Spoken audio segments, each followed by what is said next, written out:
kita ketemu lagi dalam tutorial ataupun pembahasan soal. Nah, ini lanjutan daripada video yang kemarin. Nah, sekarang itu kita sampai pada soal 2. Nah, ini video yang kedua. Ini masih sama, pembahasannya masih tentang gelombang elektromagnetik. Nah, pada soal disampaikan bahwa komponen medan listrik dari gelombang, kemarin itu yang pembahasan kita mengenai vektor pointing gitu. Komponen medan listrik dari gelombang merambat dalam vakum dengan persamaan, ini disampaikan ya, disampaikan persamaannya itu vektor medan listriknya itu 60 V cos omega T dikurang Kx. Nah, arah daripada gelombangnya ini ke arah sumbu J. Nah, di sini diketahui juga frekuensi dan diketahui mu nolnya berapa itu konstanta, C-nya juga diketahui. Yang mau ditanyakan di sini, yang pertama itu panjang gelombang dan arah rambat gelombang EM tersebut. Jadi, dari sini kita bisa tuliskan vektor medan listrik itu sama dengan 60 V, itu ya, cos omega T dikurang Kx. Nah, arahnya ini ke arah sumbu J. Dari sini, kita disuruh menentukan panjang gelombang dan arah rambat gelombang. Kemudian yang diketahui juga, F itu sama dengan 5 MHz. Kita tuliskan semua ya, C-nya sama dengan 3 kali 10 pangkat 8 meter per sekon.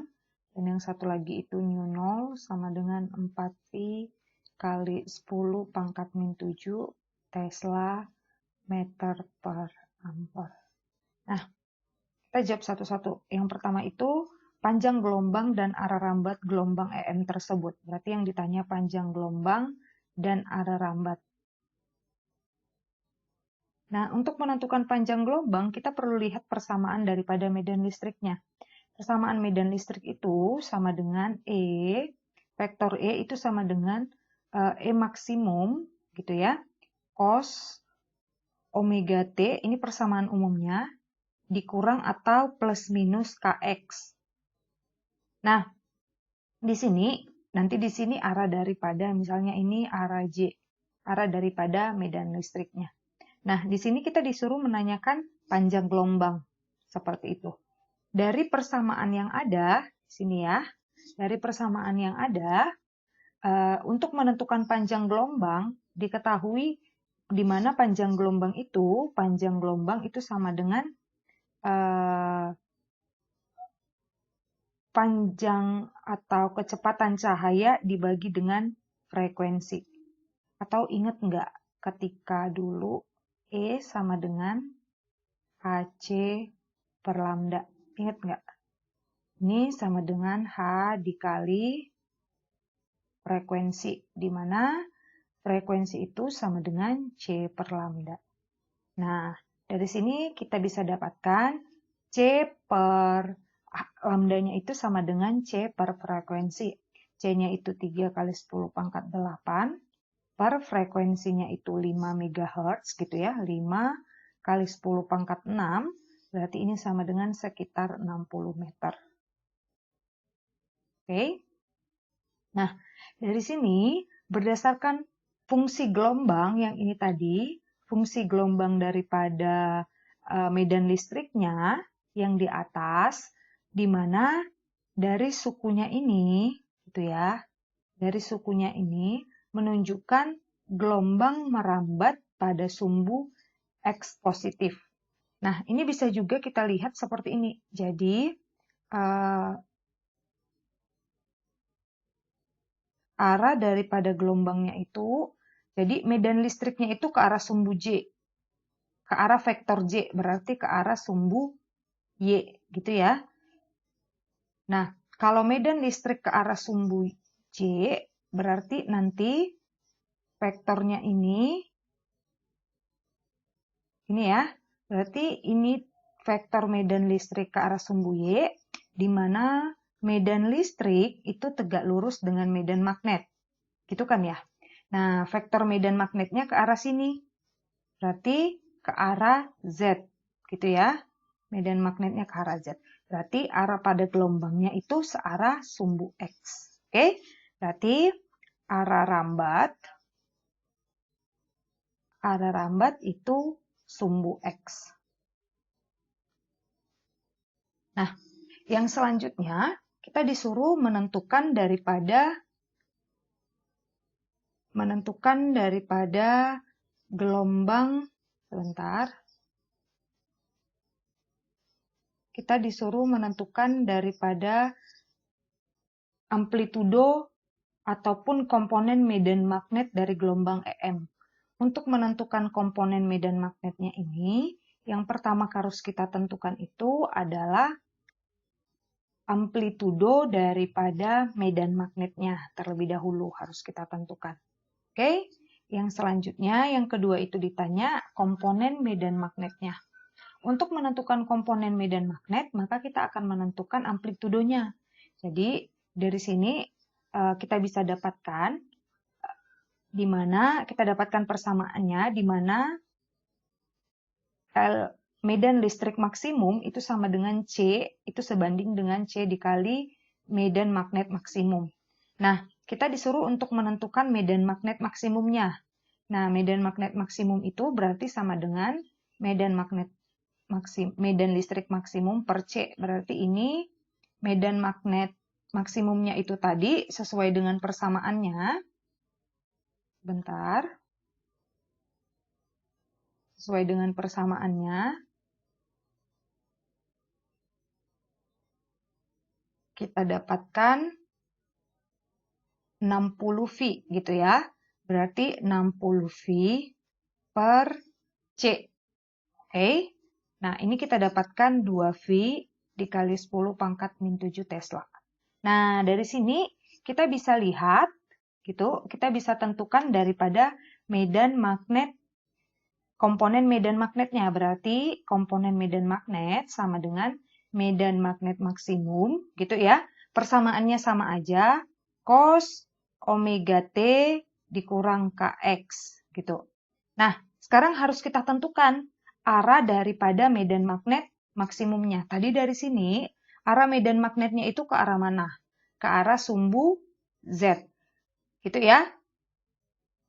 Ke arah sumbu Z. Berarti ini ke arah K. Oke, ke arah vektor K. Nah, kita bisa sederhanakan lagi.